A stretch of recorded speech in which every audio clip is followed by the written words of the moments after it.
Nous avons toujours dit et rappelé au président de la République,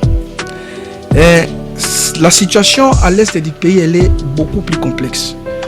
Et lorsqu'il avait pris le pouvoir, nous lui avons dit, il faut savoir les vrais amis de la RDC et les vrais ennemis de la RDC.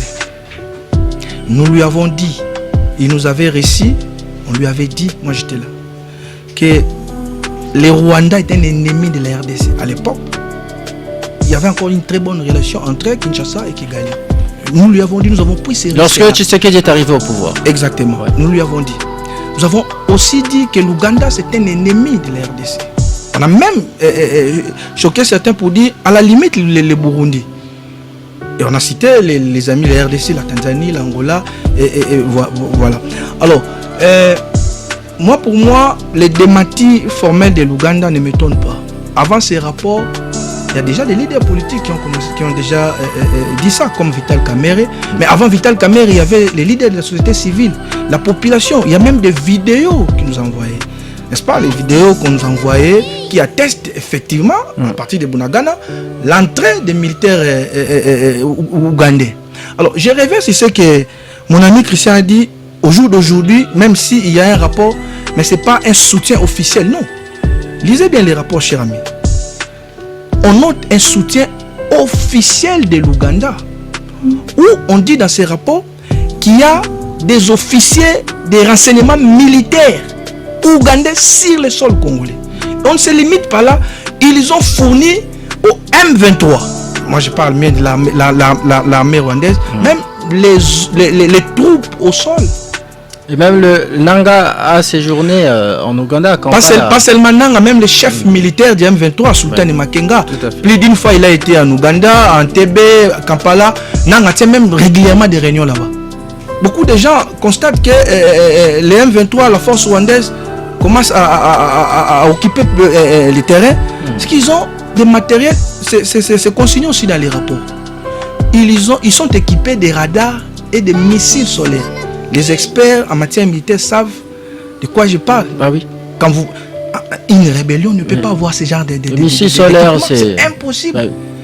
Et on a même détaillé les types de missiles solaires qu'ils ont. Et quand vous regardez, allez voir, c'est entre 800, 600, 700 millions de dollars. Antonio Guterres avait raison de dire qu'ils ont un armement sophistiqué. Posez-vous celui de la MONUSCO. Exactement, posez-vous seulement une simple question. Les M23, c'est un mouvement terroriste sanctionné, ils ne peuvent pas chuter. Acheter. Oh non, mais vous avez donné plus de temps. Vous avez le même temps d'antenne, j'ai le chrono devant moi. Vous avez les deux. Posez-vous seulement cette question. Des gens qui ont été sanctionnés, ils ne peuvent pas acheter des armes, mais ils ont des armes sophistiquées. Ils ont des radars, ils ont des missiles solaires. Ils sont en train de combattre sur le sol congolais. Et donc aujourd'hui, nous devons tirer des leçons. Nous devons tirer les conséquences. Nous ne pouvons plus continuer, à mon avis, travailler avec l'Ouganda. J'aurais espéré que vous nous expliquiez en tant que sociétaire de l'Union Sacrée, comment est-ce que vous allez mettre fin à la guerre. Est-ce que vous nous dites, c'est de préparer nos enfants pour que nos enfants aillent se battre demain parce que vous êtes incapable de mettre fin à la guerre. Mais c'est dramatique. C'est ridicule, mon très cher. Vous ne m'avez pas compris, malheureusement. Mais s'il vous plaît, vous avez eu votre temps de parole, je ne vous ai pas interrompu. C'est extrêmement grave. Ça prouve l'incompétence qu'incarne aujourd'hui les régimes de l'Union Sacrée à travers la voix de Maître Vumbi. Maître Vumbi, dites-nous ce que vous faites en réalité pour mettre fin à la guerre. C'est ça la question. Et je suis un peu déçu de manière générale lorsque la question c'est aujourd'hui, nous disons que l'Ouganda aussi est un ennemi de la République. Ça fait 7 ans que j'ai dit que l'Ouganda, le Burundi, le Rwanda sont des ennemis de la République. Qu'est-ce qu'il vous faut? Il vous faut un rapport écrit par des personnes à la peau blanche pour que vous preniez en considération lorsque nous, de la résistance, nous disons, vous dites que nous ne disons jamais rien, nous ne faisons jamais rien, aucune proposition de bon. Mais ça fait 7 ans que nous vous rappelons que l'Ouganda est dans cette machination infernale contre notre République. Et ça fait plus de 15 ans que le rapport Mapping a été produit qui cite nommément des pays et des acteurs qui instabilisent et qui déstabilisent notre République. Où sommes-nous? dans quelle république sommes-nous? Quel est votre projet que vous êtes en train de développer et de mettre en place? Quel est le projet de M. Tshisekedi pour effectivement mettre fin à la guerre? Aujourd'hui, ce n'est plus la guerre simplement de l'Est, c'est la guerre rwando-ougando-tshisekediste. Parce que nous sommes convaincus que dans ce marasme que nous vivons, dans ce marasme que la vie de la population congolaise, il y a la responsabilité de M. Tshisekedi. Il est impossible. Aujourd'hui, tous les renforcements militaires que les M23 obtient passe par l'Ouganda. C'est indéniable. Alors, comment sortir de l'auberge, justement? Déjà, il faudrait... quand on parle, on ne nous écoute pas. Parce qu'on va revenir à la question de la légitimité. C'est ce qui doit démissionner. C'est la première. Il n'a pas été élu. Il ne peut pas démissionner, ça ne sert à rien. Pour revenir encore sur ce débat. C'est le problème originel et le problème fondamental. Nous disons les choses, mais personne ne nous écoute. C'est ça la réalité. Parce que pour être là où il est aujourd'hui, pour être en responsabilité, il est certain que M. Tshisekedi, après le hold-up électoral de 2018, est allé faire des amis à gauche, à droite. Je veux dire à mon ami Vumbi, Yonani, tu veux critiquer Kagame, Yonani Oboya Kagame. Vous l'avez chanté ici, vous l'avez scandé. Ah, lui, il n'est pas de l'UDPS. Il n'est pas de l'UDPS. C'est un allié de l'UDPS. Il fait partie de la mouvance aujourd'hui. La mouvance Tshisekedi. Il ne faut pas se cacher derrière votre petit doigt. Vous avez dit effectivement Yonani Oboya Kagame. Le vrai problème aujourd'hui, c'est la position de Kinshasa. Kinshasa a fait le choix stratégique de vouloir rapprocher l'Ouganda et tenter par ce rapprochement de le séparer du Rwanda. C'était un pari très risqué. Opposer économiquement l'Ouganda du Rwanda. On a soutenu le projet routier Kasindi-Beni qui reliait le Congo à l'Ouganda, sachant que derrière ce projet, il y a deux grands projets énormes. C'est des corridors, des chemins de fer qui sont en conflit entre le projet de corridor qui va du Kenya à l'Ouganda et le projet de corridor qui va de Dar es Salaam à Ouganda. Et donc, il y a des intérêts économiques derrière. Kinshasa a tenté d'opposer les deux parties. Mais aujourd'hui, la vérité nous a rattrapé, c'est que l'Ouganda et le Rwanda sont en rapprochement à la fois stratégique et même des défenses. On a vu des hauts officiers de l'armée ougandaise dire clairement qu'en cas de conflit ouvert entre le Rwanda et un pays tiers, l'Ouganda est en accord de défense avec le Rwanda. Donc nous avons tenté stratégiquement d'opposer les deux pays. La réalité géopolitique nous a rattrapés. Ils sont en alliance de défense. Et donc, moi ça ne me surprend pas que l'on cite le Ouganda dans le soutien tacite au M23. Même si ce n'est pas un soutien assez officiel comme le Rwanda. Les rapports ont démontré qu'il y avait 4000 soldats rwandais, donc l'armée rwandaise, c'est-à-dire le gros des troupes du M23, c'est l'RDF. Les rapports les renseignent. Mais sous le Rwanda, on peut parler d'implication tacite. Maintenant, c'est Kinshasa qui a déjà mis en place des accords de coopération avec l'UPDF, notamment en mutualisant la sécurité en Ituri. Le Congo qui s'approvisionne en équipement en Ouganda, on l'a vu dernièrement, les rapports l'ont indiqué, que nous achetons en équipement militaire en Ouganda. Comment on met en accusation un allié ennemi qui est à la fois allié stratégique dans l'Ituri, allié stratégique dans l'équipement de nos certaines unités?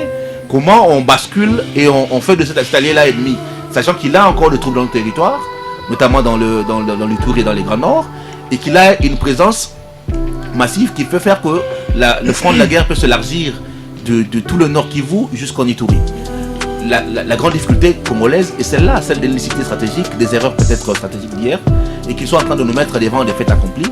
Moi, je soutiens les rapports des experts, parce que ce sont les mêmes experts qui nous ont dit que le Rwanda était derrière le M23, et nous avons soutenu ce rapport-là. Ce sont les mêmes experts qui nous disent qu'il y a 4000 troupes rwandaises, et nous soutenons ces rapports-là.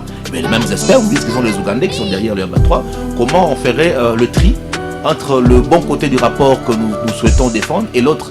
Je crois qu'il faut que nous assumions que nous allons jusqu'au bout de la logique, à savoir remettre en question notre collaboration au niveau de l'Ituri avec l'UPDF, remettre en question nos accords à la fois d'équipement, parce que si l'Ouganda est un ennemi stratégique pour le Congo, nous devons nous assumer, nous préparer à le prendre comme un ennemi. Quand on dit un civisme, c'est-à-dire qu'en principe, dans la route, on doit avoir des citoyens. Des citoyens qui conduisent. Est-ce que nous avons encore des citoyens dans la ville? Simplement des citoyens. Des gens qui tiennent compte de rapport à la cité. On assimile Kinshasa à une jungle. Oui, mais c'est pour ça que les gouvernements allons parler de nouvelles citoyennetés. Il faut donner un contenu à cela. Et donc, pour conduire, il faut avoir un minimum de citoyenneté. Mais lorsqu'il n'y a pas ce minimum de citoyenneté, Parce que c'est le type qui a pris son permis, il a pris peut-être la partie de la maison, on l'a jamais identifié, il n'a peut-être pas de permis, il n'a pas appris le code de la route, il n'a pas on n'a plus un permis valide ici. On n'a plus de permis valide. Donc quand vous prenez tout cela, vous le mettez ensemble, ce serait difficile de répondre par des mesures conjoncturelles, à savoir meilleure régulation en évitant les bandes parallèles, les fameuses bandes que prennent les officiels. C'est bien pour l'image, c'est bien de conforter l'autorité de l'État, mais ça ne répond pas structurellement au problème. Cet incivisme, moi je ne comprends pas. Surtout si ça vient de la part de nos autorités. Avec des cortèges. Vous voyez quelqu'un à 21, il est en train de rentrer à la maison. Mais il prend le sens contraire. Vous allez où, monsieur? Peut-être il va voir sa copine. Mais l'îlon. Mais c'est que je regrette encore. Pourquoi la police n'arrête pas ces gens-là? Ou ces véhicules? Vous avez posé cette question. Vous savez, en France, la police, aujourd'hui, maximise les recettes. Aujourd'hui. Absolument. Mais pourquoi on le fait avec de contraventions? Oui, en 2023, c'était même en France, en termes des amendes transactionnelles, la police a fait entrer dans les trésors publics français plus de 2 milliards de dollars. D'euros. D'euros. Voyez-vous? Donc, on fait tourner ces gens-là, des gens qui sont censés être des citoyens, comme mon ami a dit, mais qui se comportent comme des inciviques en général. J'ai vu même des véhicules, plaques bâchés. Présidence de la République. Je ne comprends pas de ce pays. Tout le temps, les matins je peux comprendre les gyrophares, je peux comprendre vous allez au service, mais à 21h vous allez où? Il va prendre sa bouteille de bière, mais il prend sans compter. Pourquoi? Ce que M. Kilimbalib a fait, ce n'est que de la poudre de perlimpinpin. C'est de la poudre aux yeux. Elle n'ira nulle part. Parce que les problèmes se trouvent effectivement ailleurs. J'entends mon co-débatteur vous me dire qu'il faut effectivement la sanction, qu'il faut sanctionner. Si il faille qu'il y ait sanction, aucun des 50 chauffeurs des véhicules de M. Tshisekedi ne sortirait de sa résidence. Mais s'il vous plaît, laissez-moi m'exprimer. Aucun chauffeur des 50 véhicules de M. Tshisekedi ne sortirait de sa résidence. Parce que, s'il vous plaît, parce qu'aujourd'hui, il n'y a personne, aucun automobiliste n'a le droit d'être sur la route parce que personne n'a de permis de conduire. Merci. Berlin Tempo assure la réalisation de cette émission à la régie FM. Et David Dinganga, lui, il est du côté de la technique à la télévision et Fiestambou et à la régie télé. Aujourd'hui, nous avons deux thématiques que je vais devoir vous présenter incessamment. Et deux sujets qu'on va débattre avec mes invités dans ce studio bleu de RTGA World. D'abord, soutien au M23. Qui dit vrai entre Kampala et les experts de l'ONU? Et en deuxième lieu, incivisme routier à Kinshasa, plusieurs autorités heurtées à la rigueur de la police nationale, très rigide face à la violation du code de la route. Une opération éphémère ou pérenne? On s'interroge, on en parle dans ces castings politiques avec mes invités dans ces studios bleus comme je l'ai annoncé. Je suis avec Maître Yannick Mvumbi, communicateur et cadre de RCN de Bitakwira, un parti membre de l'Union Sacrée de la Nation. Vous êtes le bienvenu en débrief, maître. Merci beaucoup de l'invitation, cher ami. Je salue les nombreux auditeurs et téléspectateurs qui vont devoir nous suivre. Je salue également les co-débatteurs. Je plaide pour un débat républicain. Vous faites bien de m'associer à cet échange. Moi, j'aime ces débats d'idées. Je crois qu'on va ensemble avec les amis donner les meilleurs de nous-mêmes. Je salue également beaucoup plus particulièrement à mon ami et frère l'honorable Mike Mukeba qui est en prison. Il est en train de passer des moments extrêmement difficiles. Je ne sais pas pourquoi on le garde là-bas. Et j'exige ici sa libération. Merci de l'invitation une fois de plus. Alors vous êtes face à Yves Badjoko, secrétaire national en charge de la jeunesse, décidé de Martin Fayoulou. Vous êtes le bienvenu en débrief. Merci, je vous remercie pour l'invitation. Comme je l'ai rappelé et je ne cesse de le rappeler, j'envoie une pensée à mes frères de Kichiché, de Rumangabo, de Lubero, de tout le Massissi qui jusqu'à aujourd'hui sont sous les affres de la guerre. Je n'oublie pas mes frères de Djougou où la mort ne cesse de passer à travers les ADF dans une indifférence totale des pouvoirs publics. Et je lance un avis de recherche au gouverneur de la ville de Kinshasa parce que vraisemblablement il est porté disparu parce que la ville continue à sombrer dans une saleté indescriptible. Si hier Ngobila n'avait pas la qualité d'être un chef des rues, il a été malheureusement gouverneur de la ville. Je me demande qu'est-ce que serait le niveau réel de monsieur Mbumba qui se cache on ne sait où et qui nous laisse à notre triste sort. Et en dernier lieu, je vous présente Christian Moleka, analyste indépendant et coordonnateur de la DIPOL, la dynamique de politologue de la République démocratique du Congo. Vous êtes le bienvenu en débrief. Merci beaucoup pour l'invitation. Je salue également mes co-débatteurs. Je profite comme tout le monde de mettre mon petit biscuit à l'adresse du commissaire général de la police, Kilimba Limba. Nous assistons à une réduction drastique d'effectifs dans la commune de Kimbanseke, des postes qui ont pratiquement fermé. Et qui font que la recrudescence de l'insécurité a pris du chemin. Il n'y a pas 2 semaines, une mère a été abattue dans sa parcelle et ça ne passe pas 2 jours qu'on parle de criminalité assez aggravée de la commune de Kimbanseke. J'invite le commissaire général provincial de la ville de Kinshasa à revoir ces problèmes d'effectifs parce qu'on nous parle des 5 chiffres qui ont disparu pour qu'on puisse avoir une présence assez manifeste des policiers et permettre un retour de l'ordre public. Merci beaucoup, vous avez suivi nos 2 thématiques. Si vous voulez participer à cette émission, écrivez-nous sur WhatsApp ou par SMS au 097 30 50 850. 097 30 50 850, c'est notre standard. Jusqu'à 17h, on débriefe l'actualité. RTGA. Alors rapidement, comme Christian Moleka a donné son biscuit, je vous donne également 1 minute 30 secondes pour votre biscuit, Maître Yannick. Si vous en avez. Oui, bien sûr. Merci Moses. Je voudrais ici interpeller les gouverneurs de la ville province de Kinshasa. Personnellement, je ne comprends pas pourquoi ils ne signent pas un autre arrêté nommant les membres du gouvernement provincial. Sincèrement, je ne comprends pas. Les explications en possession, à la limite, c'est ridicule. Je ne vais pas les donner ici, c'est ridicule. Un chef doit avoir la capacité de s'assumer. Il a pris un arrêté nommant 10 membres du gouvernement provincial et puis 10 commissaires généraux. Visiblement, les discussions avec le VPM, ils ont abouti à un compromis. Il fallait nommer 10 ministres provinciaux. Et je ne sais pourquoi ils tardent.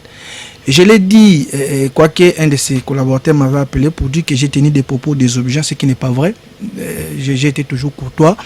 J'avais rappelé ici les priorités des Kinois, les priorités de la ville de Kinshasa.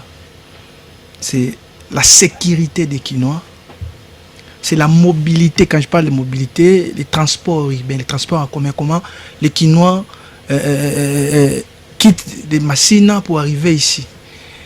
Tous ces problèmes-là font en sorte qu'il n'a pas de temps à perdre. Je l'ai vu aller chercher l'argent pour l'assainissement. J'ai dit, c'est vrai, mais ça ne doit pas être une priorité parmi les priorités aujourd'hui. Parce que déjà, c'est chaque jour que vous allez apprendre qu'on a tué. La sécurité des Kinois pose problème. Les informations à ma possession, pour une population de plus de 15 millions d'habitants, nous n'avons que 15 000 policiers. Quelle est sa vision? Comment il compte faire pour éradiquer ces phénomènes? C'est pas éradiquer, mais diminuer quand même la criminalité, les phénomènes colonna.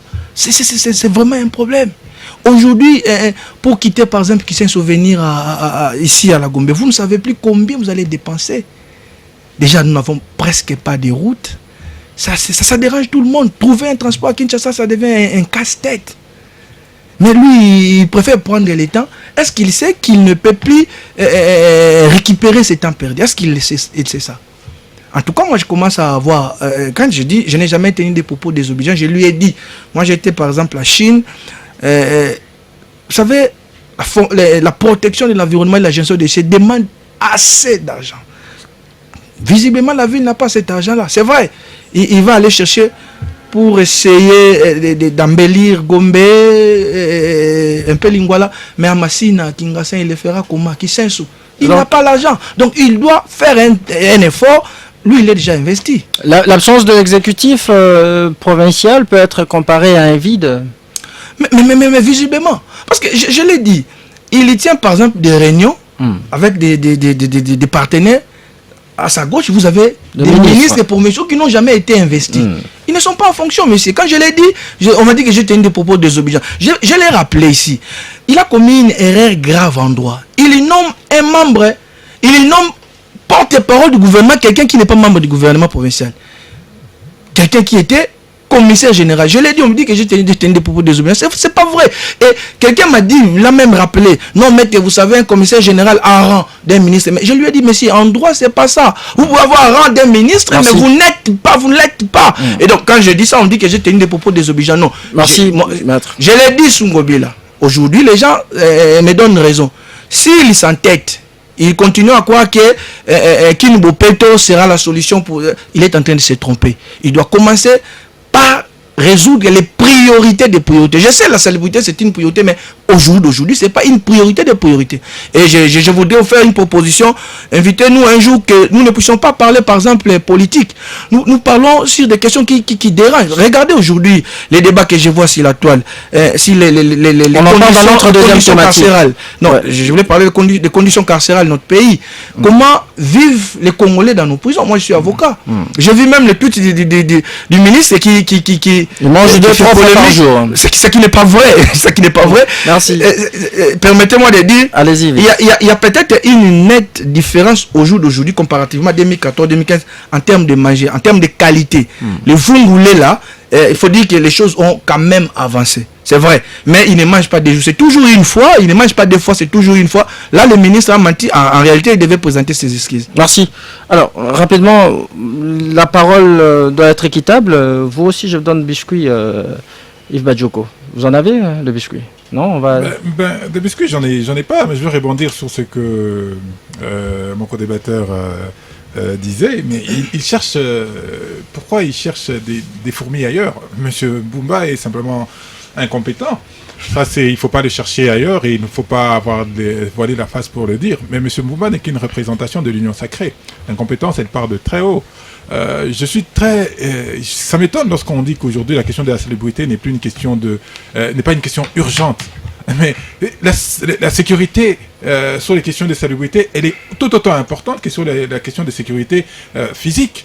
Et vous n'allez pas nous dire aujourd'hui qu'il n'y a pas d'argent, que ça demande beaucoup d'argent. Vous avez un budget, vous avez dit. Combien de milliards encore? 18, 19, 20 milliards? Mais qu'est-ce que vous en faites? La ville a son budget. Mais qu'est-ce que vous en faites? Il y a des compétences qui sont partagées, notamment les questions de salubrité. Je m'étonne lorsque vous affligez le pauvre Bumba qui est porté disparu sur les questions de l'effectif de la police. Qu'est-ce qui lui a à faire? Ce sont des compétences qui sont partagées, qui partent du niveau central vers les niveaux décentralisés et déconcentrés. Mais merci. Voilà, le problème c'est qu'il y a une telle confusion dans l'union sacrée. Vous représentez cette confusion qu'aujourd'hui les choses ne vont nulle part. Vous permettez aujourd'hui de décrier sur les ondes publiques. Je me demande, est-ce que dans l'union sacrée vous n'avez pas un cadre de discussion où toutes ces questions sont portées et vous trouvez des solutions? Visiblement la réponse est non. C'est pourquoi aujourd'hui vous êtes dans cette posture. Mais moi je vais vous demander une chose. Assumez-vous. Parce que vous venez de peindre aujourd'hui l'échec de l'union sacrée. 6 années d'exercice du pouvoir, vous peignez l'échec de l'union sacrée. Que faites-vous encore à l'union sacrée? Assumez-vous et partez de l'union sacrée. Je pense que c'est la solution. Alors on va prendre notre premier sujet. Vous savez, plusieurs sources internes dont la société civile basée dans l'est de la RDC ne cesse d'alerter sur le soutien de l'Ouganda à la rébellion du M23 qui bénéficie d'un autre soutien humain et matériel de la part du Rwanda. Ces mêmes allégations sont contenues dans un nouveau rapport des experts de l'ONU publié le 8 juillet dernier. Les experts onusiens ont démontré comment les officiels ougandais ont laissé les troupes du M23 et rwandaises transiter par l'Ouganda sans aucune limite, et Kinshasa ne pas rester indifférente face à la publication de ces rapports des experts onusiens sur le rôle que joue son voisin l'Ouganda dans la crise sécuritaire dans sa partie est. La vice-ministre des Affaires étrangères, Gracia Yamba, s'est fait le devoir de convoquer le chargé d'affaires de l'Ouganda pour des explications sur ces rapports qui accablent son pays. Ce dernier a fustigé le fait que ces rapports aient été publiés sans qu'il ne leur soit au préalable présenté comme le veut le pratique diplomatique. Le diplomate ougandais a démenti tout soutien de son pays aux rebelles du M23. Selon Matata Twawa, son nom, les relations entre l'Ouganda et la République démocratique du Congo sont au beau fixe. Qui dit vrai, entre Kampala et les experts onusiens, Je commence avec vous, Christian Moleka. J'aimerais peut-être ajouter un élément d'analyse sur l'affaire du gouverneur, parce que tout le monde en a parlé. Oui. Je crois qu'il faudrait avoir le tableau le plus complet. Il y a un aspect qu'on n'a pas soulevé, c'est que le gouverneur, pendant la campagne, a promis aux députés de payer dès son entrée en fonction ce qu'on appelle les frais d'installation. Et donc, s'il y a eu des blocages dès le départ, c'est parce qu'on a eu des députés provinciaux qui ont conditionné la présence du gouverneur à l'Assemblée au paiement des frais d'installation. C'est-à-dire l'équivalent de 6 mois de salaire en un coup. Il a accepté, il a promis. Il avait promis ou bien il a été contraint. Il avait promis comme candidat. Tout à fait. Que s'il passait gouverneur, il payerait les frais d'installation de député, c'est-à-dire 6 mois. Et devenu gouverneur, il est dans l'incapacité de le payer. Et donc les bras de fer a commencé entre lui et l'Assemblée. Les députés voulaient obtenir gain de cause en obtenant les 6 mois d'installation. Le gouverneur a donné un mois.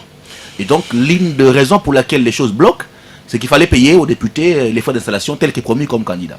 J'ai cru comprendre qu'il a payé un mois. Et là, ce qui bloque maintenant, c'est qu'il faut payer les frais, la session extraordinaire, pour ce qu'il faut ouvrir une session extraordinaire. Donc, il y a également cette logique qu'il faut prendre en compte, c'est que nous avons des assemblées provinciales, parfois, qui prennent en otage, d'un point de vue financier, les gouverneurs, et ceux-ci, dès qu'ils entrent, parfois ils trouvent les caisses vides, et donc ils sont tenus de rechercher les fonds pour satisfaire les députés. C'est une dimension importante à prendre en compte pour comprendre également les retards qu'on a au niveau de la ville à côté, bien évidemment, de ce que tout le monde a rappelé, à savoir un gouvernement avec 20 personnes, contrairement à ce que dit la loi. Alors, mais pourquoi ces blocages alors que Daniel Bumba et son gouvernement étaient sur le point, son premier gouvernement était sur le point d'être investi, n'eût été le télégramme du VPM de l'Intérieur qui avait bloqué effectivement, c'est-à-dire que lorsqu'il a présenté son gouvernement, la session partiellement était à son terme, et donc il a été rappelé par le ministre de l'Intérieur. Il a été même convoqué à l'Assemblée nationale pour refaire sa copie, et donc la session en même temps a été clôturée. Donc si sa copie a été refaite, il faut convoquer une session extraordinaire. Or, l'extraordinaire suppose de payer des prises en charge financières qu'il faut prendre en compte, sans compter la dimension financière que j'ai soulevée. Ce sont ces éléments-là qu'il faut prendre en compte pour comprendre pourquoi, jusqu'à ce jour, l'Assemblée ne se tient pas, à la fois du côté des députés que du côté du gouverneur lui-même.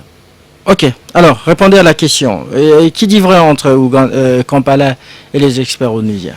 Vous avez suivi les démentis Je suivi les démentis, mais c'est que disent les Congolais eux-mêmes. Je rappelle quand même que la première tentative de prise de Bunagana a été repoussée par le soutien de l'armée ougandaise. Il faut se rappeler que la première fois que les 1-23 ont tenté de prendre Bunagana, ils ont échoué parce que l'armée ougandaise, qui accompagnait déjà le projet routier qui se mettait en place, les avait repoussés. Ce n'est qu'à la deuxième tentative que Bunagana est tombé.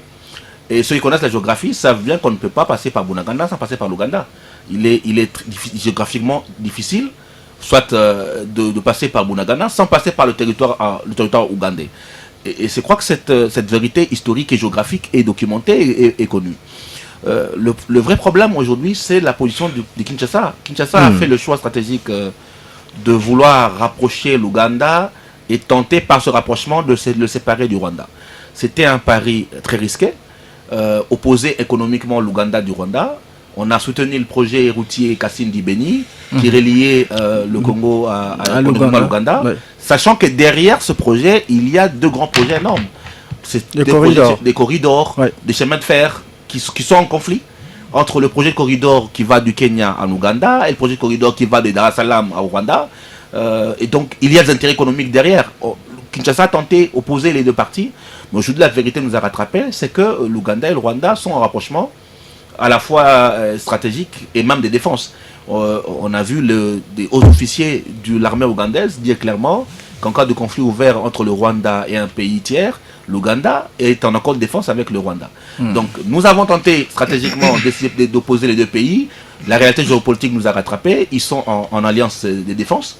Et donc, moi, ça ne me surprend pas que l'on cite le Ouganda dans le soutien tacite au M23, même si ce n'est pas un soutien assez officiel comme le Rwanda. Les rapports ont démontré qu'il y avait 4000 soldats rwandais, donc l'armée rwandaise, c'est-à-dire le gros des troupes du M23, c'est l'RDF. Les rapports les renseignent, mais sous le Rwanda, on peut parler d'implication tacite. Maintenant, c'est Kinshasa qui a déjà mis en place des accords de coopération avec l'UPDF, notamment en mutualisant la sécurité en Ituri. Le Congo qui s'approvisionne en équipement en Ouganda, on l'a vu dernièrement, que les rapports l'ont indiqué, que nous achetons en équipement militaire en Ouganda. Comment on met en accusation un allié ennemi, qui est à la fois allié stratégique dans l'Ituri, allié stratégique dans l'équipement de nos certaines unités, comment on bascule et on fait de cet allié-là ennemi, sachant qu'il a encore des troupes dans le territoire, notamment dans l'Ituri et dans les Grands Nord, et qu'il a une présence massive qui peut faire que le front de la guerre peut s'élargir de tout le Nord Kivu jusqu'en Ituri. La grande difficulté congolaise est celle-là, celle de l'unicité stratégique, des erreurs peut-être stratégiques d'hier, et qu'ils sont en train de nous mettre devant des faits accomplis. Moi, je soutiens les rapports des experts, parce que ce sont les mêmes experts qui nous ont dit que le Rwanda était derrière le 1-23, et nous avons soutenu ce rapport-là. Ce sont les mêmes experts qui nous disent qu'il y a 4000 troupes rwandaises, et nous soutenons ces rapports-là. Mais les mêmes experts nous disent qu'ils sont les Ougandais qui sont derrière le 1-23. Comment on ferait le tri entre le bon côté du rapport que nous souhaitons défendre et l'autre? Je crois qu'il faut que nous assumions que nous allons jusqu'au bout de la logique, à savoir remettre en question notre collaboration au niveau de l'Ituri avec l'UPDF, remettre en question nos accords à la fois d'équipement, parce que si l'Ouganda est un ennemi stratégique pour le Congo, nous devons nous assumer, nous préparer à le prendre comme un ennemi. Et donc le rapport des experts onusiens met en mal les intérêts stratégiques de la RDC vis-à-vis de l'Ouganda. Oui, mais parce que nous avons fait un choix. Nous avons fait un choix à la fois stratégique de nous allier avec l'Ouganda pour stabiliser l'Ituri. Je rappelle quand même que si l'Ouganda a traversé la frontière, c'est au prétexte qu'il y avait eu des attentats en Ouganda, à Kampala, menés par les ADF, et que pour permettre à l'Ouganda de traquer les ADF, nous avons signé cet accord de coopération qui a fait que l'armée ougandaise a traversé. Malheureusement, ils ont repoussé les ADF qui ont quitté pratiquement leur zone de triangle de Beni et qui sont aujourd'hui montés jusque vers les zones où on n'avait pas d'insécurité. Donc nous avons cet accord-là qui existe, qui font que nous mutualisons avec l'UPDF, que nous mutualisons en termes de renseignements, que nous mutualisons en termes d'équipement aujourd'hui. Et ceux qui suivent l'actualité savent également qu'il y a aujourd'hui une rencontre qui s'est mise en place entre certaines délégations d'IM23 parrainées par l'Ouganda comme médiateur. Donc c'est un acteur assez important stratégiquement pour nous, dans la stratégie globale de la sécurité à l'Est, mais qui doit être considéré aujourd'hui comme un ennemi. Comment on remet en question tous les dispositifs qu'on a mis en place? Je crois que c'est la grande habilité du gouvernement congolais de remettre en question tous les dispositifs qui ont été mis en place avec l'Ouganda en le prenant pour ennemi. Et aussi, on va dire que l'Ouganda est aussi dans une relation ambiguë avec nous, parce que lors de la réélection de Paul Kagame, Museveni, tout en les félicitant, il a dit que il reconnaît les Rwandais comme étant un allié stratégique, partageant une vision commune de paix et de prospérité. Et puis pour lui, Museveni, il a dit qu'il a hâte de collaborer avec Kagame pour le bénéfice de leur nation, hein, comme il disait dans son message de félicitations, et de la communauté d'Afrique de l'Est. Bon, les relations Rwanda-Burundi sont généralement en dents de scie. Il y a un moment, ils étaient en très très bons termes, parrains, faut pas oublier... Ouganda-Rwanda. Ouganda-Rwanda. Faut pas oublier que Kagame a longtemps... Ils ont arrondi les angles. Au sein de l'armée ougandaise. Donc, ils avaient des bonnes relations, puis ils sont entrés en conflit, des conflits à la fois économiques, des conflits de positionnement. Je vous rappelle quand même que le projet routier, le projet du chemin de fer qui réunit le Kampala au Kenya, au port de Mombasa, s'oppose au projet du chemin de fer qui réunit Dar es Salaam à Kigali via le port sec mis en place. Et donc, il y a des intérêts économiques qui les opposent. Il y a l'influence que chacun veut garder sur l'est du Congo qui les oppose, à savoir comment on tourne l'économie des guerres et des prédations des minéraux du Congo vers ces pays-là, que ce soit le Rwanda et l'Ouganda. Ce n'est pas pour rien que la guerre a repris quand le Congo a suspendu sa collaboration avec le Rwanda en gérant les projets comme autour de l'or avec Sakima, et qu'il a donné les projets économiques en Ouganda en favorisant la route Beni-Kasindi. Donc il y a des oppositions économiques, des oppositions géopolitiques, mais derrière des intérêts stratégiques également. Et aujourd'hui, on voit qu'il y a un retour de collaboration, certes porté par le fils de Museveni, qui en est pratiquement le ténor, du rapprochement Ouganda au Rwanda. Tu considères d'ailleurs Kagame comme étant son oncle, le général Muhoozi. Effectivement, à notre dépens. Et donc nous retrouvons, que le fait qu'il se soit aujourd'hui rebodoché, eh bien, c'est notre dépend des intérêts du Congo. Alors, Maître Yannick Vumbi, l'Ouganda est-il un agent double, c'est-à-dire, il joue le jeu du Rwanda au moment où il est dans une mutualisation des forces. Je dis ses troupes, les UPDF sont dans une mutualisation des forces avec le FARDC pour la traque et la neutralisation de ADF à Beni, ici en RDC. Bon, merci cher ami, mais je voulais répondre à mon ami Yves qui me demande de m'assumer. Je ne sais pas qu'est-ce qu'il attend par s'assumer. Je m'assume, cher ami. Vous défendez le pouvoir. C'est là le problème au jour d'aujourd'hui avec les co-débatteurs. C'est-à-dire quand vous êtes au pouvoir, vous ne pouvez plus parler de la réalité. Il faut défendre, il faut venir mentir. Non, c'est pas comme ça. Moi, j'ai plus d'une fois, je l'ai dit, je soutiens ce qui est bon, je condamne ce qui est mauvais. Et si vous n'êtes pas habitué, attendez les jours où vous allez vous rencontrer avec des dialoguistes, les gens qui viennent donc vous dire tout est ok, tout marche bien. Vous allez faire ces débats-là. Opposition, majorité, union sacrée, compétence. Ça, c'est du cosmétique. J'aime pas ce genre de débats. Moi, j'ai réfléchi et il n'y a pas quelqu'un qui m'a demandé de venir réfléchir. J'ai encore ma tête, j'ai continué à réfléchir. Je vais condamner là où il faut condamner. Quoi qu'en étant membre de l'Union sacrée, je vais dire la vérité. Vous voulez que je puisse venir dire à la prison centrale, les gens mangent 4-5 fois alors que je suis avocat, j'ai mes clients qui souffrent là-bas. Vous voulez que je dise ça? Et ça là, vous serez content. Que je vienne défendre, oui, c'était bon. Non, moi je ne fais pas ce genre de débat. Je suis factuel et je suis un intellectuel qui s'assied et c'est ce que je suis en train de faire ici. Alors, je ne reviens pas si c'est que Christian dit, ça doit être l'une des raisons aussi qui font en sorte que le gouvernement ne sort pas. Mais au-delà de ça, les informations que j'ai, les députés veulent à ce que ce gouvernement soit composé à 80% des députés provinciaux, à 80% des députés provinciaux. Ne soyez pas surpris si vous voyez demain après demain 7, 8, 9 députés dans ce gouvernement-là.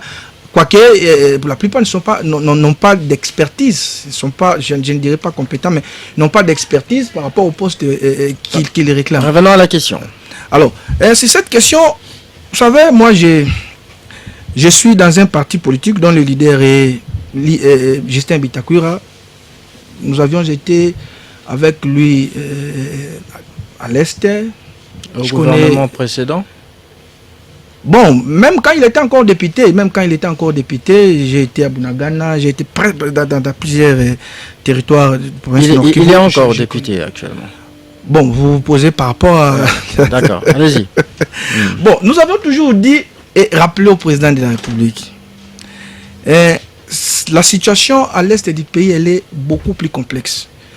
Et lorsqu'il avait pris le pouvoir, nous lui avons dit, il faut savoir les vrais amis de la RDC et les vrais ennemis de la RDC. Nous lui avons dit, il nous avait réussi, on lui avait dit, moi j'étais là, que le Rwanda est un ennemi de la RDC. À l'époque, il y avait encore une très bonne relation entre Kinshasa et Kigali. Nous lui avons dit, nous avons pris ces risques. Lorsque Tshisekedi est arrivé au pouvoir. Exactement, ouais. Nous lui avons dit. Nous avons aussi dit que l'Ouganda c'est un ennemi de la RDC. On a même choqué certains pour dire, à la limite, le Burundi. Et on a cité les amis de la RDC, la Tanzanie, l'Angola, et voilà. Alors, pour moi, les démentis formels de l'Ouganda ne m'étonnent pas. Avant ces rapports, il y a déjà des leaders politiques qui ont déjà dit ça, comme Vital Kamerhe. Mais avant Vital Kamerhe, il y avait les leaders de la société civile, la population. Il y a même des vidéos qui nous envoyaient. N'est-ce pas? Les vidéos qu'on nous envoyait qui attestent effectivement, à partir de Bunagana, l'entrée des militaires ougandais. Alors, je reviens sur ce que mon ami Christian a dit. Au jour d'aujourd'hui, même s'il y a un rapport, mais ce n'est pas un soutien officiel, non. Lisez bien les rapports, cher ami.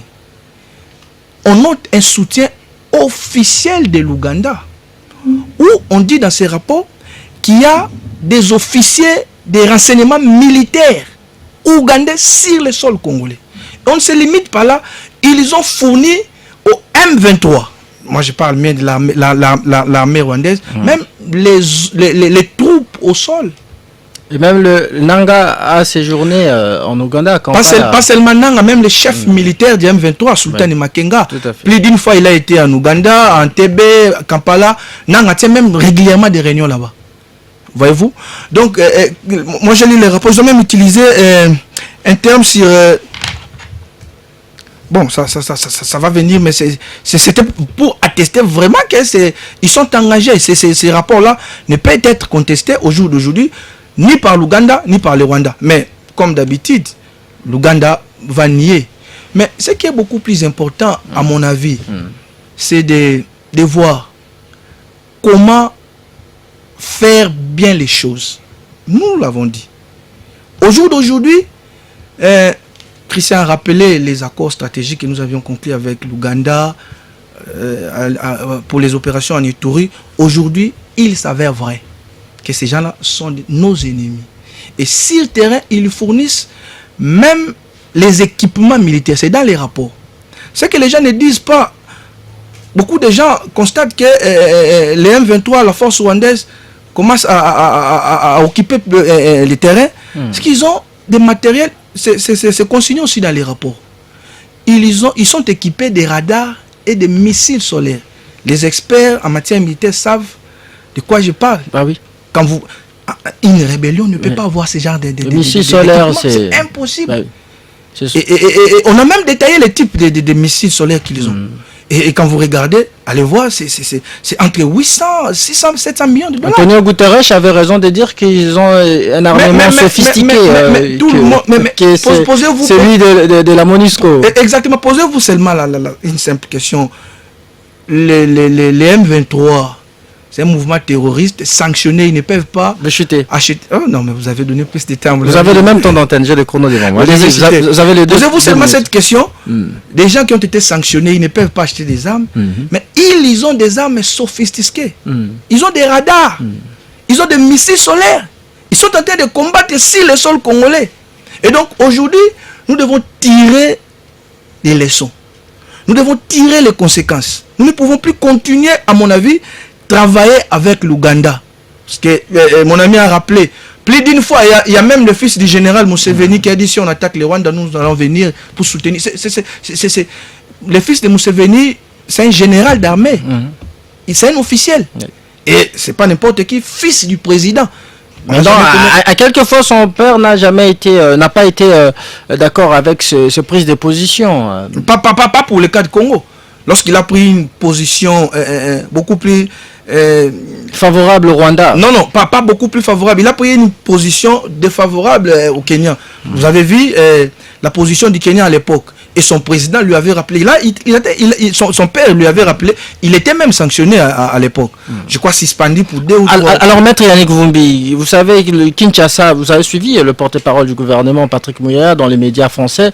Il dit par rapport à ces rapports des experts onusiens que le gouvernement congolais demande instamment à l'Ouganda de clarifier sa position quant à ce... Comment trouvez-vous le discours du gouvernement congolais? C'est une perte de temps inutile. C'est une perte de temps inutile. Vous voyez ces gens-là clarifier leur position, ils vont vous dire quoi? Ils vont nier un bloc, c'est connu. Le problème, ce n'est pas à ce niveau. Nous devons continuer à faire le lobbying pour qu'il y ait des sanctions économiques, même des sanctions sur qu'on puisse sanctionner les Rwandais, qu'on puisse sanctionner au besoin l'Ouganda. Mais nous devons continuer à faire ce travail de fond, qui est celui de réformer notre armée. Au jour d'aujourd'hui, moi j'ai quand même... j'échange quand même avec des officiers militaires qui m'ont dit qu'effectivement nous sommes en train d'acheter les armes, les munitions, nous sommes en train d'équiper notre armée, nous sommes en train de former notre armée. Ça peut prendre du temps, mais je continue à demander à notre gouvernement de se focaliser à la formation des militaires, de mettre assez de moyens, parce que la solution à l'Est, Mouzé l'avait dit, la guerre sera longue et populaire. Longue là, ce n'est pas seulement les Rwandais. Au jour d'aujourd'hui, vous avez des preuves, c'est pas seulement l'Ouganda. Il y a aussi, selon les informations que nous avons, certains militaires kenyans, il y a même des Somaliens, il y a même des mercenaires occidentaux dans les rangs des M23. On a toujours dit que notre armée n'a pas un problème d'effectif, quand bien même qu'on voit à Butembo de jeunes volontaires qui s'emmènent eux-mêmes pour intégrer l'armée. Moi, je ne soutiens pas cette thèse-là, parce qu'au jour d'aujourd'hui, les informations de notre possession, c'est entre 150 000 et 180 000 hommes. Mais c'est trop peu pour un pays comme la RDC. Il nous faut au moins plus de 500 000. Donc les problèmes d'effectifs se posent. Voilà pourquoi le président a demandé, moi-même j'ai lancé ici une campagne, notre armée n'est pas une poubelle, envoyons les meilleurs d'entre nous. Pourquoi? C'est parce que si nous avons des militaires intelligents, formés, qui sont mis dans de très bonnes conditions, nous pouvons mettre fin à cette guerre. Et n'oublions pas, je cesse de le dire, nous, au jour d'aujourd'hui, nous pouvons ou ne pas mettre fin à cette guerre. Mais commencer à préparer nos enfants, nos jeunes frères, à venir mettre fin à cette guerre. Parce que la guerre va durer. C'est une guerre qui ne va pas qui ne va pas prendre fin dans 2, 3, 4 ans, à mon avis. Quand vous regardez les agissements des Occidentaux, comment vous pouvez comprendre? Vous avez 3, 4 rapports qui citent nommément le Rwanda. Jusqu'à aujourd'hui, aucune sanction. Merci maître Vumbi. C'est quand même Yannick Vumbi. décevant. Je vous donne la parole, Yannick Vumbi. Je vous rappelle que vous avez la possibilité de nous suivre, ou soit de nous regarder à partir de votre smartphone. Téléchargez l'application de BlueSat, dénommée Blue OTT International. Vous pouvez le télécharger sur App Store ou Play Store et canal 993 sur RTGA World. Alors, Yves Badjoko, pour que la que faut-il, je veux dire, que doit faire la RDC pour citer l'Ouganda qui visiblement est son bourreau, comme les dénoncent plusieurs observateurs? Doit-elle rompre avec les relations diplomatiques, les relations stratégiques qui lient les deux pays, ou bien? C'est dramatique. Lorsque j'entends Maître Vumbi, j'ai presque honte. J'ai toujours dit que j'avais honte d'être le compatriote de l'ancienne ministre de la Justice, et je crois que j'aurais honte d'être compatriote de Vumbi. C'est extrêmement grave ce que vous êtes en train de soulever, de dire. J'aurais espéré que vous nous expliquiez en tant que sociétaire de l'Union Sacrée, comment est-ce que vous allez mettre fin à la guerre? Est-ce que vous nous dites, c'est de préparer nos enfants pour que nos enfants aillent se battre demain, parce que vous êtes incapable de mettre fin à la guerre? Mais c'est dramatique. C'est ridicule, mon très cher. Vous ne m'avez pas compris, malheureusement. Mais s'il vous plaît, vous avez eu votre temps de parole, je ne vous ai pas interrompu. C'est extrêmement grave. Ça prouve l'incompétence qu'incarne aujourd'hui les régimes de l'Union Sacrée à travers la voix de Maître Vumbi. Maître Vumbi, dites-nous ce que vous faites en réalité pour mettre fin à la guerre. C'est ça la question. Et je suis un peu déçu de manière générale lorsque la question c'est, aujourd'hui, nous disons que l'Ouganda aussi est un ennemi de la République. Ça fait 7 ans que j'ai dit que l'Ouganda, le Burundi, le Rwanda sont des ennemis de la République. Qu'est-ce qu'il vous faut? Il vous faut un rapport écrit par des personnes à la peau blanche pour que vous preniez en considération lorsque nous, de la résistance, nous disons, vous dites que nous ne disons jamais rien, nous ne faisons jamais rien, aucune proposition de bon. Mais ça fait 7 ans que nous vous rappelons que l'Ouganda est dans cette machination infernale contre notre République. Et ça fait plus de 15 ans que le rapport Mapping a été produit, qui cite nommément des pays et des acteurs qui instabilisent et qui déstabilisent notre République. Où sommes-nous? Dans quelle République sommes-nous? Quel est votre projet que vous êtes en train de développer et de mettre en place? Quel est le projet de M. Tshisekedi pour effectivement mettre fin à la guerre? Aujourd'hui, ce n'est plus la guerre simplement de l'Est, c'est la guerre rwando-ougando-tshisekediste. Parce que nous sommes convaincus que dans cette marasme que nous vivons, dans ce marasme que vit la population congolaise, il y a la responsabilité de M. Tshisekedi. Vous êtes en train de pointer du doigt, oui, les pays extérieurs, la France, ne savent pas prendre des sanctions contre le Rwanda. M. Vumbi, dites-moi, quelle est la sanction que vous, RDC, avez prise contre le Rwanda? Quelle est la sanction que vous avez prise contre l'Ouganda? Pourquoi est-ce que vous attendez que d'autres pays prennent des sanctions alors que vous êtes incapable de prendre des sanctions? J'ai entendu tout à l'heure mon ami Moleka dire que nous avions effectivement joué sur les questions économiques. Mais non, nous avons, parce que les contrats avec le Rwanda pour le raffinage de l'or n'ont jamais été annulés. Jusqu'à aujourd'hui, il y a des contrats qui nous lient au Rwanda pour le raffinage de notre or. Nous avions fait de la mutualisation des renseignements avec le Rwanda sous M. Tshisekedi. Nous avons fait de la mutualisation des renseignements avec l'Ouganda. Nous avons fait la mutualisation des forces avec l'Ouganda. Et tout ça en méconnaissance des causes. Et ce qui est le plus dramatique, c'est que nous n'avons pas une conscience historique. Non, mais il n'y a pas eu ce raffinage de l'or. Mais pourquoi les contrats sont maintenus jusqu'à aujourd'hui? Les contrats existent jusqu'à aujourd'hui. Je me souviens que avec Rwandair, on a annulé le vol du Rwandair ici en RDC. C'est de la poudre aux yeux. Qu'est-ce qui prend l'avion dans notre pays? Vous pensez que nous prenons l'avion? M. Tshisekedi prend l'avion, oui. Mais nous, est-ce que le commun des Congolais prend l'avion? Qu'est-ce qu'on a à faire avec Rwandair? Nous avons sacrifié tout le raffinage de notre coup et ça ne vous dit rien. Vous êtes tranquille avec ça. Avec Congo Airways pour aller à Goma, c'était plus cher que Rwandair. Congo Airways n'existe plus. Ils n'ont pas d'avion. la licence va leur être enlevée. Allez-y. Sous la compétence de mon ami Vumbi et de l'Union sacrée dirigée par M. Tshisekedi. Ça, c'est notre question. Mais la réalité est tout autre. Comme j'ai dit, il faut que nous puissions connaître les causes fondamentales de cette guerre pour pouvoir les résoudre. J'ai dit et j'explique à tout le monde depuis des années que la question de l'empire Imatuti est en train de nous hanter. Parce que l'empire Imatuti, il va s'étendre sur toute la région d'Afrique centrale, et notamment la RDC, via une suprématie économique, via une suprématie militaire. Mais qui fait partie de l'empire Imatuti? C'est le Rwanda, c'est l'Ouganda, il y a le Kenya, il y a la Tanzanie. Tous ces pays sont aujourd'hui en opposition avec la RDC. Parce qu'effectivement, on ne peut pas leur en vouloir. Entre États, il n'y a pas d'intérêt, il n'y a pas de sentiment. Il n'y a que les intérêts qui priment et qui comptent. Et aujourd'hui, nous sommes incapables de protéger les intérêts congolais. M. Tshisekedi, aujourd'hui, est incapable de protéger les intérêts congolais. C'est pourquoi nous sommes dans cette situation. Je veux dire, le Rwanda et ses supplétifs du M23 sont déjà un problème que la RDC peine à résoudre. Est-ce que citer, ou soit condamner, dénoncer l'Ouganda ne serait pas... C'est l'autre problème que Kinshasa va se créer? Mais j'ai l'impression que vous ne me suivez pas. Vous allez dénoncer qui? Le rapport mapping de 2010 l'a déjà dit. Qu'est-ce que vous voulez rajouter de plus? Je l'ai dit il y a 7 ans. Ça fait 7 ans que je dis que l'Ouganda est un problème. Qu'est-ce que vous voulez rajouter de plus? Qu'est-ce que vous voulez que je fasse? Que j'écrive en quelle langue? Que je parle en quelle langue? Pour que vous compreniez. Maintenant, ce n'est plus ça la question de dénoncer. Il y a des populations qui meurent tous les jours à l'est de notre République. Qu'est-ce que l'on fait de manière concrète? C'est ça la vraie question. Et aujourd'hui, on ne fait rien parce que les populations sont livrées totalement à elles-mêmes. On subit des trêves qui n'en sont pas. Nous, on est là, on respecte. On va dire, oui, nous sommes une armée républicaine, nous allons respecter les trêves, alors qu'en face, personne ne respecte. C'est ça la question. Qu'est-ce que nous faisons? La question fondamentale, ce n'est pas aujourd'hui d'identifier les responsables de l'instabilité dans notre République, particulièrement dans sa partie Est, sont connus.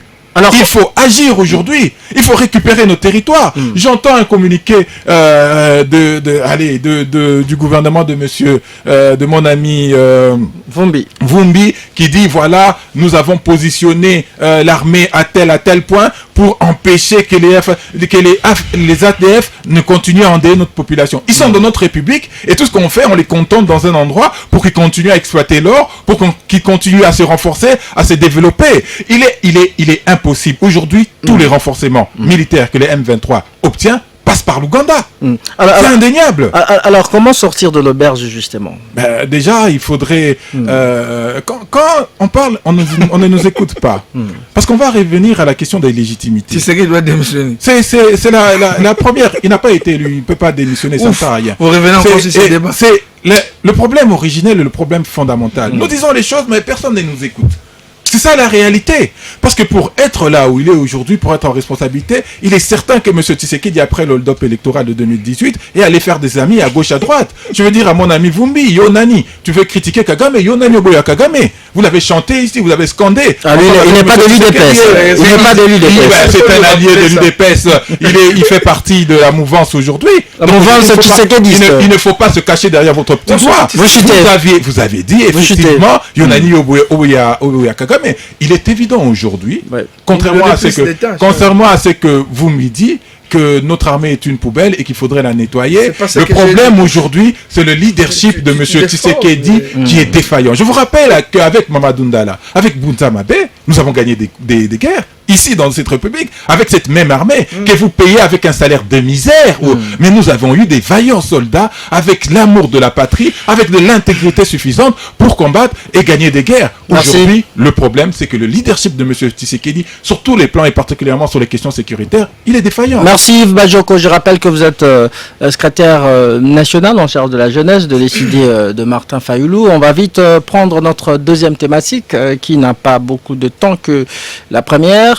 Incivisme routier à Kinshasa. Plusieurs autorités ont été heurtées à la rigueur de la police nationale, très rigide face à la violation du code de la route. Alors, Christian Moleka, ce n'est pas une première opération menée par la police ici dans la capitale. On a vu à l'époque également de général Kassongo et bien avant lui, c'était avec l'ancien commandant de ville de Kinshasa, Kanyama. Et voilà, et Kilimbalimba, à son tour, il il le fait aussi. Pensez-vous que cette fois-ci, ce sera une opération pérenne ou éphémère? Bon, je répondrai juste rapidement. Rapidement, vous avez 1 minute pour rencontrer vos deux Je dois clarifier ce que je dis. Je n'ai pas dit que l'Ouganda n'était pas impliqué. J'ai même dit clairement que le rapport attestait que l'Ouganda était impliqué. J'ai simplement révélé le niveau d'engagement en montrant par exemple le nombre de troupes rwandaises sur le territoire congolais, 4000 démontrés. Et donc en termes de niveau d'engagement, l'Ouganda n'est pas, je dirais, il n'est pas sans responsabilité. Mais en termes de niveau d'engagement, vous avez un Rwanda plus engagé que l'Ouganda. Ce qui n'enlève en rien sa part de responsabilité. Donc il faut bien respecter ce que je m'excuse, mais c'est là où je ne suis pas d'accord avec vous. L'Ouganda a c'est pas ton temps de parole que le Rwanda. Calmez-vous. Non, c'est pas son temps de parole. Et vos apaisements, maître Vous avez Mumbi. parlé, je vous ai vraiment écouté. Allez-y. Je ne dédouane pas l'Ouganda. Je dis l'Ouganda est co-agresseur que le Rwanda. Merci. Mais dans les rapports indiquent des niveaux, des degrés d'engagement. Et donc lorsque je donne les chiffres sur le Rwanda, c'est pour montrer le niveau d'engagement plus avancé du Rwanda que l'Ouganda sur la question. Ce qui n'en fait pas moins un agresseur que le Rwanda. Et donc l'Ouganda, c'est aussi la base arrière de l'agresseur. Ça, il faut le reconnaître. Mais nous avons une dynamique à l'extérieur qui fait que nos pays voisins veulent installer une forme d'instabilité permanente pour tourner l'économie congolaise vers leur pays. Autant l'Ouganda que le Rwanda.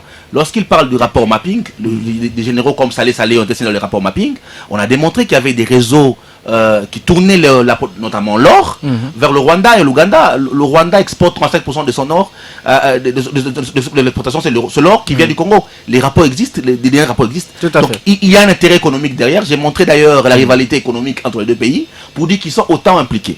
Donc, je n'ai pas dédouané l'Ouganda. Prenons vite. Je reviens sur la question du code de la route, le respect du code de la route. On ne répond pas à une question structurelle par des mesures conjoncturelles. Le général Kilimba Limba tente de mettre en place des mesures qui ne sont que conjoncturelles, qui ne vont pas répondre à un problème structurel. Conjoncturel, c'est-à-dire c'est du spectacle. Non, c'est des mesures à court terme. Éphémère. C'est des mesures à court terme. Mais le problème structurel, c'est quoi? C'est que nous avons une ville nucléaire auto-centrée autour de la Gombe. Chaque jour, nous quittons nos quartiers, nous venons tous au centre-ville. C'est-à-dire que celui qui est à Malueka, celui qui est à Maluku, celui à Matete, nous venons à Gombe. Et le soir, nous faisons le mouvement inverse. Nous quittons tous Gombe pour aller vers la cité dortoir. Ce modèle d'urbanisation pose problème. Les réseaux routiers, on l'a plus élargi depuis très longtemps. Nous avions 255 km de route qui sont en état de délabrement avancé. Associé à cela, de l'incivisme. Mais quand on dit incivisme, c'est-à-dire qu'en principe, dans la route, on doit avoir des citoyens. Des citoyens qui conduisent. Est-ce que nous avons encore des citoyens dans la ville? Simplement des citoyens. Des gens qui tiennent compte de rapport à la cité. On assimile Kinshasa à une jungle. Oui, mais c'est pour ça que le gouvernement a parlé de nouvelles citoyennetés. Il faut donner un contenu à cela. Et donc, pour conduire, il faut avoir un minimum de citoyenneté. Mais lorsqu'il n'y a pas ce minimum de citoyenneté, parce que c'est le type qui a pris son permis, il l'a pris peut-être à partir de la maison, on ne l'a jamais identifié, il n'a peut-être pas de permis, il n'a pas appris le code de la route, il n'a pas... On n'a plus un permis valide ici. On n'a plus de permis valide. Donc quand vous prenez tout cela, vous le mettez ensemble, ce serait difficile de répondre par des mesures conjoncturelles, à savoir une meilleure régulation en évitant les bandes parallèles, les fameux bandes qui prennent les officiels. C'est bien pour l'image, c'est bien de conforter l'autorité de l'État, mais ça ne répond pas structurellement au problème. On avait commencé un projet d'étendre la ville vers l'Est. Où est-ce que nous en sommes avec l'extension de la ville vers l'Est? Le gouverneur Kimbuta a laissé un plan, Sosac, avec un maillage urbain à reconstruire. Où est-ce que nous en sommes avec les mailles urbains à reconstruire? Lorsqu'on refait les routes, on refait Gombe. Fallait-il pas commencer par, ne serait-ce que, comme vous le dites, ce projet, cette opération, cette mesure, conjoncturelle, plutôt que de ne rien faire? À son niveau, il tente de faire ce qu'il peut, parce qu'on ne peut pas demander à Kilimba Limba de faire les routes, c'est pas son boulot. On ne peut pas lui demander de l'extension de la ville, c'est pas son boulot. À son niveau, il tente de faire... Déjà on le contente à des postes à ce travail de roulage, alors qu'il peut mieux répondre aux préoccupations de Kinois. J'ai parlé de la sécurité de la ville aujourd'hui. C'est des mesures conjoncturelles qui ne vont pas... Et puis nous sommes en période de vacances, qui ne vont pas régler fondamentalement les problèmes. Si on ne réfléchit pas de manière holistique, pourquoi nous n'avons pas développé un transport multimodal? On peut quitter Maluku et venir à Gombe sans passer par les routes, en utilisant les fleuves. C'est-à-dire qu'il faut trouver des mesures plus globales qui prennent les problèmes de sa globalité et ne pas nous focaliser à des solutions conjoncturelles, même s'ils viendraient de Kilimba Limba, qui ne régleraient pas fondamentalement le problème. Alors, maître Yannick Vumbi, On a vu le général Kilimba Limba avec ses hommes retourner de cortèges des autorités militaires et même politiques. Sous d'autres cieux, ces genres de contraventions sont passibles de lourdes amendes. Mais pourquoi on est ses limites qu'à retourner celui qui roule à contresens. Bon, merci pour la question, mais je reviens sur ce que mon ami Yves a dit. Bon, je sais, dans un débat... Vous avez 3 minutes pour cette question. Il aime toujours gérez-le dans vos 3 minutes. Déformer les propos des gens, faire des raccordements fraudulés. Je persiste. Mouzé avait dit, la guerre sera longue et populaire. Beaucoup de gens n'avaient pas compris la pensée de Mouzé. Hier, l'IDPS à l'opposition croyait que le problème à l'Est, c'est Kabila. Kabila est parti, la situation continue. Et ils commettent pratiquement les mêmes erreurs qu'avaient commises hier l'IDPS. Aujourd'hui, quand vous les suivez, c'est Tshisekedi qui est incompétent. Tshisekedi il ne comprend même pas la complexité de cette situation. C'est Tshisekedi qui est incompétent. Et vous commettez les mêmes erreurs. C'est pas normal. J'ai dit ici, quand vous allez au Rwanda, on enseigne aux petits-enfants que vous avez une portion de terre à aller récupérer au Congo. Et quand moi je dis ici, que nous pouvons ne pas mettre fin à cette guerre. Il faut préparer à nos enfants. Leur dire que Bunagana appartient aux Congolais. Il faut vous battre pour cette terre. Vous pensez que je suis en train de faire des aventures? Vous dites que non, nous sommes incapables. Bon, vous voulez savoir ce que Tshisekedi a fait. Mais Tshisekedi, c'est un président élu pour 5 ans. Qu'est-ce qu'il a fait? Vous avez une loi de programmation militaire. Il a davantage recruté des militaires. Nous sommes en train, au jour d'aujourd'hui, faire face à plusieurs armées dans cette guerre. Regardez. Vous avez cité les généraux qui ont bien gagné la guerre. Je suis d'accord avec vous. Vous devez aussi répondre à la question. Oui, vous mettez sous pression. En 2013, il a suffi combien de temps pour que les Rwandais puissent prendre la ville de Goma? Vous ne voyez pas les efforts qui sont faits aujourd'hui? Non, regardez. Il faut arrêter de prendre cette situation, de croire que si Tshisekedi part aujourd'hui, vous allez venir mettre fin à cette guerre. Par quel mécanisme? Vous avez des moyens? Non, ce que Tshisekedi est en train de faire, je ne dis pas que c'est parfait. C'est un commencement. Peut-être que... c'est pas possible. Allez-y. Allez-y, c'est moi qui vous accorde la parole. Peut-être qu'il mettra... Je suis sûr et certain que cette guerre va perdurer. Et commençons à préparer nos enfants. Vous avez dit ici que j'ai dit l'armée est une poubelle. Non, j'ai même fait une campagne de nommer notre armée n'est pas une poubelle. Attendez, il ne faut pas envoyer seulement les voyous, les tétis dans notre armée. Envoyons les meilleurs d'entre nous. Vous êtes un intellectuel. Pourquoi vous n'allez pas faire l'armée? Vous voulez seulement devenir ministre pour s'enrichir. Vous revenez sur des questions des élections. C'est rétrograde. En 2018, nous sommes en 2024. Répondez à la question, combien de pourcents en 2023? Il a alors, cher ami, oui. Combien de Congolais savent que le code de la route est une loi? Combien? Une fois j'ai échangé avec le chauffeur, lui il ne sait même pas que c'est une loi. Bon, une autre question, combien de Congolais ont eu le temps de lire le code de la route? Encore une autre question, il faut-il se poser. Combien de Congolais sont passés par une école moi, le gars a rappelé, quelqu'un peut être à la maison, il a son permis de conduire, mais il ne sait même pas conduire. Mais cet incivisme, moi, je ne comprends pas. Surtout si ça vient de la part de nos autorités. Avec des cortèges. Vous voyez quelqu'un à 21, il est en train de rentrer à la maison. Mais il prend le sens contraire. Vous allez où, monsieur? Peut-être qu'il va voir sa copine. Mais lui, mais c'est que je regrette encore. Pourquoi la police n'arrête pas ces gens-là? Ou ces véhicules? Vous avez posé cette question. Vous savez, en France, la police, aujourd'hui, maximise les recettes. Aujourd'hui. Absolument. Mais pourquoi on le fait avec de contraventions? Oui,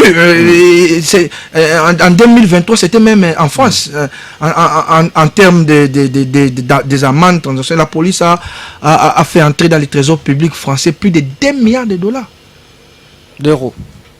D'euros. Voyez-vous? Donc, on fait tourner ces gens-là, des gens qui sont censés être des citoyens, comme mon ami a dit, mais qui se comportent comme des inciviques, un général. J'ai vu même des véhicules, plaques bâchées. Présidence de la République. Je ne comprends pas de ce pays. Tout le temps, les matins, je peux comprendre les gyrophares, je peux comprendre vous allez au service, mais à 21h, vous allez où? Il va prendre sa bouteille de bière, mais il prend sans compter. Pourquoi? Mais pourquoi on ne sanctionne pas? J'ai même entendu une altercation entre les colonels qui étaient là, et nous tu dis, mais l'exabisoto les Kamokonzazana, mais Mokonzini Nazan, l'exabisoto les Boke Wapi Awanzelezate. Est-ce qu'une seule instruction du chef de l'État ne peut pas mettre fin à cette anarchie? Mais mon ami a rappelé les problèmes structurels. On peut. C'est pour la première fois que les chefs puissent s'instruire. Vous-même, vous l'avez rappelé, Joseph Kabila à l'époque, il avait instruit. Mais pourquoi on ne met pas faire ça? Non, tu sais qu'il dit apparemment il n'a encore rien dit quant à ce. Non, mais quand vous suivez... On peut comprendre que son propre cortège... son contraire, mais c'est pas pour autant que... C'est que moi je ne comprends pas. Toutes les personnalités publiques. Ces gens-là, lorsqu'ils sont dans leur véhicule, ils pensent être beaucoup plus supérieurs. Nous avec vos petites voitures, mais essayez quand même de les empêcher. Vous allez voir comment ils réagissent. Merci. Ce sont des comportements à condamner, mais la police doit aller au-delà. Je sais que elle n'a pas aussi assez de moyens. Peut-être dans 2, 3, 4 jours, 5 jours, ils ne seront plus là. Ça va continuer. Et donc, comme mon ami a dit, à des problèmes conjoncturels, à des problèmes structurels, on ne donne jamais des solutions conjoncturelles. Merci. Essayons de réfléchir comment agrandir nos routes, comment faire de nouvelles routes, comment... Il faut vraiment réfléchir pour ces pays. Au-delà de ça, la sanction. On prend... Le président peut même instruire, cette fois-ci, comme vous avez dit officiellement, mais si on arrête les véhicules, on confisque même les véhicules, ça va là-bas, vous allez payer les amendes comme ça s'est fait dans d'autres pays. Et ce sont des lourdes amendes. Non, je dois vous rappeler, si vous êtes un juriste, vous êtes avocat, vous savez ce que c'est la loi, non? Oui. La loi, elle est contraignante. Oui. Une règle contraignante est dictée par qui? Par une autorité compétente, n'est-ce pas? Mais lorsque l'autorité n'arrive pas à édicter, à user vous allez dans notre domaine, le président ne légifère pas là, c'est le domaine de la légifération. Par exemple, une proposition, le loi là dans le sens de j'allais dire restructurer, réformer le code, réviser, réviser le code de la route. Merci. Ajouter quand même d'autres sanctions beaucoup plus sévères, parce que ce qui est vrai, il y a certaines sanctions qui ne s'adaptent plus aux réalités aujourd'hui. Merci Maître Vumbi. Mais que font nos députés? Ils sont peut-être ailleurs. Alors, avant, trop de pression, cher ami. Avant nous courons après les temps, avant d'aller en pause, Yves Badjoko, comment répondez-vous à cette problématique de violation intentionnelle de code de la route par les citoyens? Je pense, vous roulez aussi, je pense pas que vous prenez aussi des contresens. Si je n'avais pas d'éducation, j'aurais espéré que mon ami Vumbi n'ait pas d'enfant. Maître Vumbi, je ne léguerai pas à mes enfants la guerre. Ouf, c'est pas possible. Vous avez aussi vos 3 minutes rapidement. Est-ce que vous comprenez? Je ne léguerai vous comprenez la logique? Soyez tranquille. Je ne léguerai pas à mes enfants la guerre. C'est pour ça que je me bats. Qu'est-ce que vous allez léguer aux générations futures? C'est ça la bonne question. Il faut trouver des solutions urgentes aujourd'hui pour le lendemain. C'est-à-dire quoi? Solution urgente. Ne vous battez pas pour vous. C'est-à-dire quoi? Solution urgente. Dites-nous, les solutions urgentes, c'est quoi? Tu peux les proposer alors? Allez-y, Badjoko, je vous sécurise. Nous avons dit qu'il faut finir la guerre. C'est-à-dire quoi? Maître, calmez-vous. Finir la guerre, c'est-à-dire quoi? Maître Vumbi, calmez-vous. Soyez tranquille. Et vos apaisements. Allez-y, il vous reste 2 minutes et 30 secondes. Nous sommes allés en Conseil national et nous avons fait des propositions concrètes. Nous avons dit que le pays était désarticulé, le pays était désuni. Depuis l'avènement de M. Tshisekedi, le pays est fracturé. Et M. Tshisekedi l'a reconnu lui-même alors qu'il s'exprimait au stade des martyrs. Qui avait le tribalisme, qui avait le clientélisme, qui avait la concussion, qui fragilisait la cohésion nationale. Sans cohésion nationale... Il a même reconnu que la justice est malade. Hein. Il a oublié de dire que c'est lui qui a participé à la rendre encore plus malade aujourd'hui qu'hier. Mais tant que nous n'avons pas cette union, tant que nous n'avons pas cette unité, tant que nous ne regardons tous pas dans la même direction, nous n'allons pas trouver des solutions aux problèmes des Congolais. Il est temps aujourd'hui, effectivement, de faire des propositions concrètes. Mais j'entends parler, Maître Vumbi, je penserais... Comment finir la guerre? J'entends la réponse. On n'est pas dans cette question de guerre. Nous sommes dans notre deuxième thématique. Parce qu'il dit, avec un mot français, nous avons proposé finir la guerre. Cela veut dire quoi? Ça n'a pas de contenu. Allez-y. Merci. Je vais rappeler à Maître Vumbi qu'il faut 9 mois pour former un soldat. 9 mois. Pour former un soldat. Un bon soldat. Revenons vite à la question, la deuxième thématique. Un peu plus pour former un officier. Répondez à la question. La formation de l'armée, elle est continue. Maître Vumbi, vous n'avez pas la parole. Soyez quand même élégant, maître. Vous n'avez pas la parole. Allez-y. J'aurais espéré que vous nous auriez dit ce que M. Tshisekedi est en train de mettre en œuvre, suivant son programme sur base duquel il aurait été réélu en 2023 pour finir la question de la guerre. Mais vous partez dans des balbutiements. Vous ne voulez pas écouter, malheureusement. Vous partez dans des balbutiements et vous évoquez et vous êtes en train de supputer inutilement. Question de route. Question des routes. Même sur la question des routes, il n'apporte aucune solution. Il dit qu'il faut que nous commencions à réfléchir pour trouver des solutions. Lorsque M. Tshisekedi a fait son projet de société, il n'y a pas réfléchi. Vous n'y avez pas réfléchi. Il est d'accord avec Christian Moleka qui pense que c'est des individus. Pour des problèmes structurels, il faut des solutions structurelles plutôt que conjoncturelles. Mais il aurait dû nous dire quelles sont les solutions structurelles qui sont apportées. Construire des routes. J'ai entendu dernièrement qu'il y avait la Fatih City. Elle est où aujourd'hui pour décongestionner la RDC? J'ai entendu encore entendre. Non, c'était Fatih City. Non, pour décongestionner Kinshasa. J'ai entendu M. Bumba encore vendre qu'il construirait une nouvelle ville de Kinshasa pour décongestionner. Qu'est-ce qu'on en fait? Est-ce que c'est ça? Non. C'est-à-dire que vous n'adressez pas les problèmes réels de la population. Et il est évident qu'effectivement, nous sommes en train de mettre du sparadrap sur une plaie béante en espérant qu'elle va se refermer. Ce que M. Kilimbalib a fait, ce n'est que de la poudre de perlimpinpin. C'est de la poudre aux yeux. Elle n'ira nulle part. Parce que les problèmes se trouvent effectivement ailleurs. J'entends mon co-débatteur vous me dire qu'il faut effectivement la sanction, qu'il faut sanctionner. Si il faille qu'il y ait sanction, aucun des 50 chauffeurs des véhicules de M. Tshisekedi ne sortirait de sa résidence. Mais s'il vous plaît, laissez-moi m'exprimer. Aucun chauffeur des 50 véhicules de M. Tshisekedi ne sortirait de chez lui. Parce que, s'il vous plaît, parce qu'aujourd'hui, il n'y a personne, aucun automobiliste n'a le droit d'être sur la route parce que personne n'a de permis de conduire. Et ça, c'est une question que moi j'ai mon ancien permis de conduire, ça n'a jamais été invalide. Malheureusement, on attend. On va souffler un tout petit peu, on prend la pub avant de lire vos messages, chers auditeurs et téléspectateurs. Jusqu'à 17h, on débriefe l'actualité. RTGA. On débriefe l'actualité avec mes invités dans ces studios bleus de RTGA FM. Vous nous suivez également à la télévision. Je suis avec Maître Yannick Vumbi, cadre de RCN de Bitakura, un parti membre de l'Union Sacrée de la Nation. Je suis également avec Yves Badjoko, secrétaire national en charge de la jeunesse et de l'ECD de Martin Fayoulou. Et enfin, Christian Moleka, il est parmi nous. Lui, c'est un analyste indépendant et coordonnateur de la DIPOL, la dynamique de politologue de la République démocratique du Congo. Nous venons à la lecture de vos messages. On commence avec cet auditeur qui dit: bonjour Christian Moses, c'est J.C. Philibert Angaba. Sincèrement, je conclus que l'UDPS est venu achever le peuple congolais. L'incivisme à Kinshasa est l'œuvre de l'incompétence de nos dirigeants. Pour les M23, il n'y aura rien des bons tant que ce pouvoir est en place. Bonjour RTGA, Bumba Daniel est le plus malheureux de cette ville. Il est entré par une voie de corruption avec des jeeps que Kabouya disait motivation de députés UDPS, violation de la loi en nommant une policière ministre et les conseillers spéciaux. Il est l'élément de la fraude, Senghor à Massina.